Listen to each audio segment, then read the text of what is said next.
Bismillahirrahmanirrahim. Assalamualaikum warahmatullahi wabarakatuh.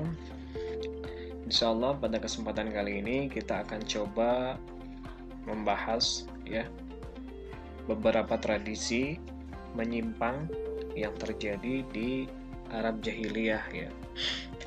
Jadi ternyata banyak sekali tradisi-tradisi yang mana syariat Islam menolak tradisi-tradisi tersebut karena bertentangan dengan akidah dan syariat yang dibawa oleh Nabi Muhammad SAW ya.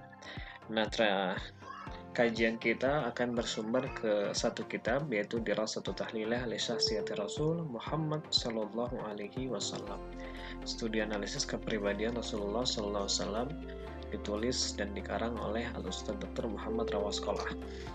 Baik. Ya. Jadi kenapa kita mengetahui ya harus mengetahui tradisi-tradisi ini karena salah satu ya hal yang penting yang harus kita kaji adalah bagaimana tradisi tersebut bisa diterima oleh masyarakat ya padahal hal tersebut sangat bertentangan dengan fitrah manusia ya. Hal tersebut sangat tidak bisa diterima oleh akal ya. Nah, kita langsung saja menuju ke kitabnya ya. Nah, ini kitabnya. Kita langsung ke halaman 16. Nah, di sini penulis menyebutkan beberapa ya tradisi yang menyimpang di mana sudah mengakar kuat di masyarakat Arab Jahiliyah ketika waktu itu ya. Apa saja tradisi-tradisi tersebut? Yang pertama adalah takdim al-qarabin di hadil asnam ya. Di mana masyarakat Jahiliyah ketika waktu itu mereka menyuguhkan hidangan ya bagi berhala-berhala mereka ya. Menyuguhkan hidangan bagi berhala-berhala mereka karena mereka menganggap bahwa hal tersebut dapat sampai kepada Tuhan yang mereka sembah ya. Kemudian dengan memberikan hidangan itu mereka berharap ya Tuhan akan lebih memberikan nikmat kepada masyarakat jahiliyah khususnya bagi orang-orang yang memang menghidangkan bagi berhala-berhala mereka. Lalu setelah kedatangan Islam, hal tersebut dilarang ya. Tidak boleh kita memakan segala sesuatu yang memang dipersembahkan untuk berhala-berhala. Hal ini ditegaskan dalam surat Al-Maidah ayat 3. A'udzubillahi minasyaitonirrajim. Bismillahirrahmanirrahim. Hurrimat alaikumul maitatu waddamu walahmul khinzir wa ma uhilla li ghairillahi bihi wal munkhaniqatu wal mawquzatu wal mutaradiyatu wan natihatu wa ma akala sabu illa ma zakaitum wa ma zubiha ala nusubi wa an tastaqsimu bil ajlam dzalikum fis ya. Diharamkan atas kalian ya diantaranya adalah maitah ya mayit kemudian darah lahmal khinzir daging babi dan apa-apa makanan-makanan ataupun minuman yang memang dikhususkan kepada selain Allah ya. Jadi ayat ini menegaskan bahwa hal tersebut dilarang ya, diharamkan. Barang siapa yang mengerjakannya maka dia berdosa. Kemudian ada juga tradisi al-istiqsa bil ajlam. Jadi tradisi di mana mengundi nasib ya. Jadi masyarakat Arab Jahiliyah ketika waktu itu memang memiliki tradisi ketika ada sebuah permasalahan, ada perkara yang memang dianggap penting, maka mereka akan coba mengundi nasib ya. Mengundi nasib dengan cara bagaimana? Di sini jelaskan aqdahun saghiratun mawda'atun fi kaisi fi zawfil Ka'bah. Jadi biasanya di depan Ka'bah itu ada kahin, ada dukun-dukun yang sudah mempersiapkan. Jadi ada anak panah ya, kecil-kecil ya.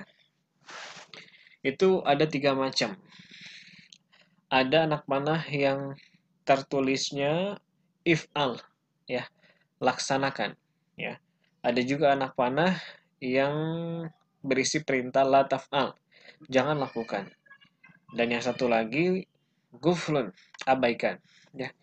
Jadi kalau misalkan seseorang, ya, ketika memiliki satu masalah, satu urusan yang begitu penting, maka dia akan qadimal Ka'bah.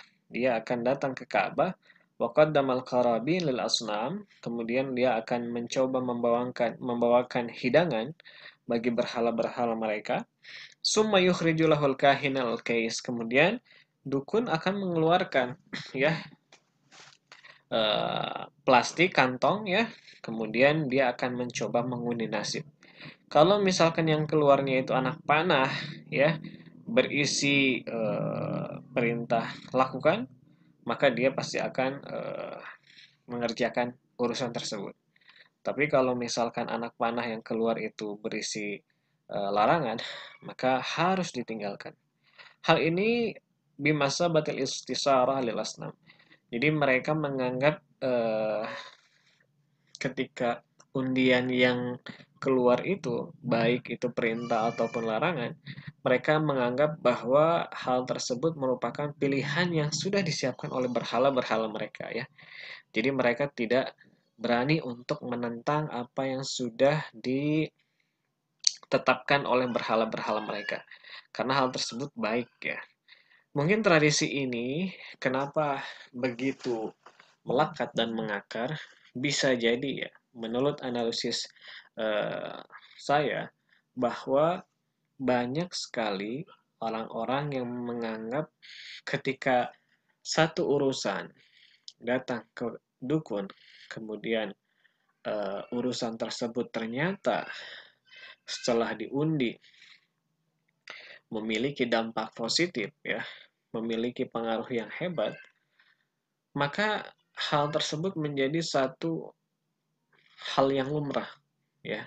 Contoh misalkan ada seseorang yang bingung untuk memilih pekerjaannya, dan mereka mencoba untuk memberi atau meminta nasihat, salah satunya dengan cara undian.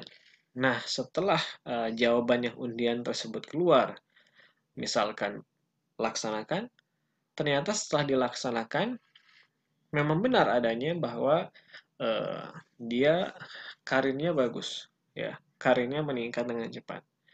Nah, kemudian peristiwa ini, ya, dengan adanya kejadian ini, itu disebarkanlah ke rekan-rekannya, sehingga rekan-rekannya apa namanya tuh, termotivasi dirinya untuk mencoba hal yang dilakukan oleh temannya tersebut. Oleh sebab itu, hal tersebut sudah menjadi salah satu budaya yang harus diperbaiki, ya.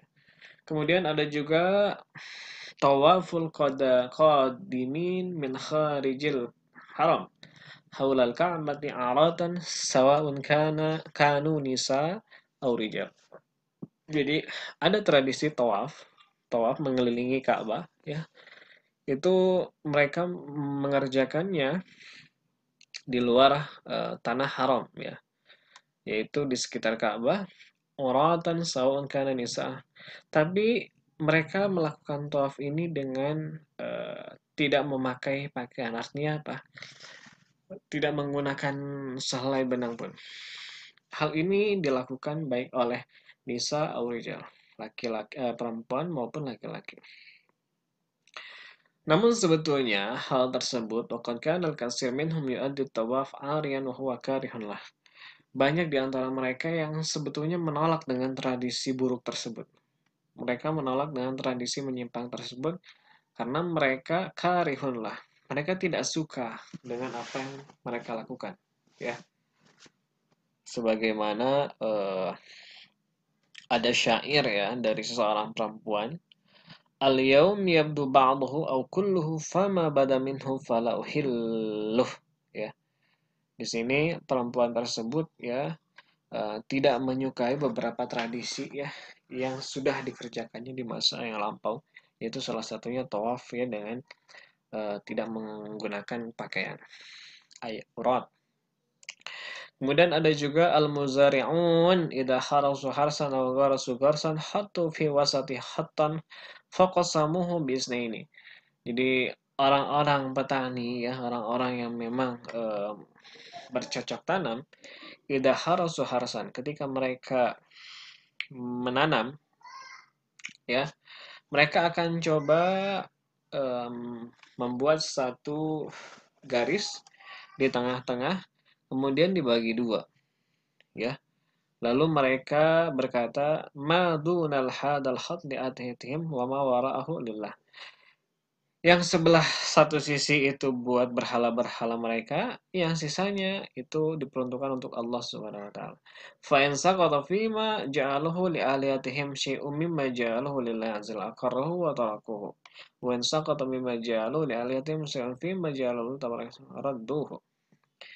Jadi intinya ketika memang eh, apa hasil dari sawah, kemudian hasil dari pertanian tersebut memang ternyata hasil akhirnya itu diperuntukkan bagi berhala mereka, maka mereka akan meninggalkannya, dibiarkan begitu saja. Perbuatan ini telah dicela oleh Allah Subhanahu wa taala ya dalam surat Al-An'am ayat 136. A'udzubillahi minasyaitonirrajim wa ja'alu lillahi mimma dhara'a minal harsi wal an'ami nasiba faqulu hadza lillahi bizamhim wa hadza lisyurakaina fama kana syurakaihim falayasilu ila Allah wa ma kana lillahi fahuwa yasilu ila syurakaihim sa'a ma yahkumun. Kemudian ada juga tradisi kepercayaan di mana Arab-Arab jahiliyah la yu'minuna bil hayat ba'dal maut. Mereka tidak meyakini adanya kehidupan setelah kematian. Dan mereka juga tidak meyakini, tidak mengimani adanya hari al-hisab, hari perhitungan di akhirat. Hal ini ya diisyarakan oleh Ubay bin Khalaf ya. Ubay bin Khalaf ini merupakan musuh Islam, al-Wasani ya, penyembah berhala. Ketika datang kepada Rasulullah SAW, wa fi yadihi azab balin wa huwa yafadhu kemudian ya Muhammad atazamu anna Allah yub'atsu hada. Kemudian dia menantang kepada Nabi Muhammad, ya Muhammad, atazamu anna Allah yub'atsu hada? Apakah kamu kira Allah akan mencoba membangkitkan, mengutus lagi ini yang sudah meninggal? Qala sallallahu alaihi wasallam, kemudian Rasulullah SAW berkata, "Na'am, pasti ya. Yumitukallahu ta'ala summa yab'atsuka summa yasyuruka ilan nar." Allah akan mematikanmu, kemudian akan membangkitkanmu dan akan mengumpulkanmu di dalam neraka. Lalu turunlah ayat dalam surat Yasin ayat 77 sampai 79. Ya. Nah, sekilas tentang tradisi-tradisi menyimpang yang populer di karangan masyarakat jahiliyah.